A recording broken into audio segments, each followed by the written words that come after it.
The end is here. What's up guys, and wow, what a news today. Samsung finally ends it. After failing with Exynos again and again, Samsung has reportedly decided that there will be no more Exynos chips for at least 2 years, meaning no Samsung Exynos chip for the first time in years for the S23 series and the Galaxy S24 series. This is not the death but the end for now. Yes, according to South Korean media, Samsung is making a dream team of 1,000 employees for the development of a dream Galaxy chip by 2025. The main goal of this chip is to surpass Apple's silicon once and for all. This is the reason why Samsung is reportedly retiring Exynos for 2 years. They simply cannot beat Apple in just 1 year, they need more time. This dream team has a secret leader that we don't know about, which is very interesting. The secret leader will be joined by Rotae Moon, which is the current Samsung head of mobile division, along with other top executives working at Samsung right now. Samsung is finally being serious about this whole chip issue. The report also mentions that Samsung is investing billions of dollars in their semiconductor division. All this time, the Exynos chip that Samsung has made so far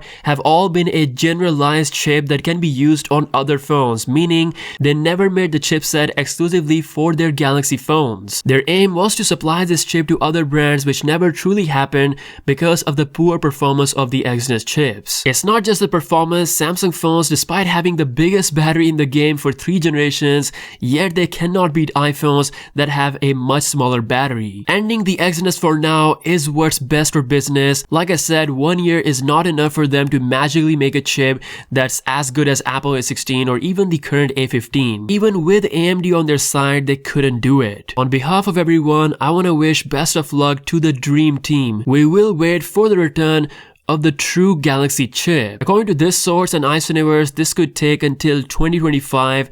But in my opinion, the wait will be worth it. Hopefully, Samsung will use this special Galaxy chip on all of their Galaxy products, finally putting an end to this global dual chip BS. Let me know what you think about this in the comment section below. Samsung Silicon for Galaxy exclusively is coming to surpass Apple. I'm very excited for this to happen. Of course, we have to wait. As for the S23 series, we don't know if they're gonna adopt the Snapdragon 8 Gen 2 based chip completely or have a split with MediaTek. We'll hear more in the news. Let me know what you think in the comments below. If you guys are new here, be sure to subscribe with all the latest tech news and more. I'll see you guys later. Peace out.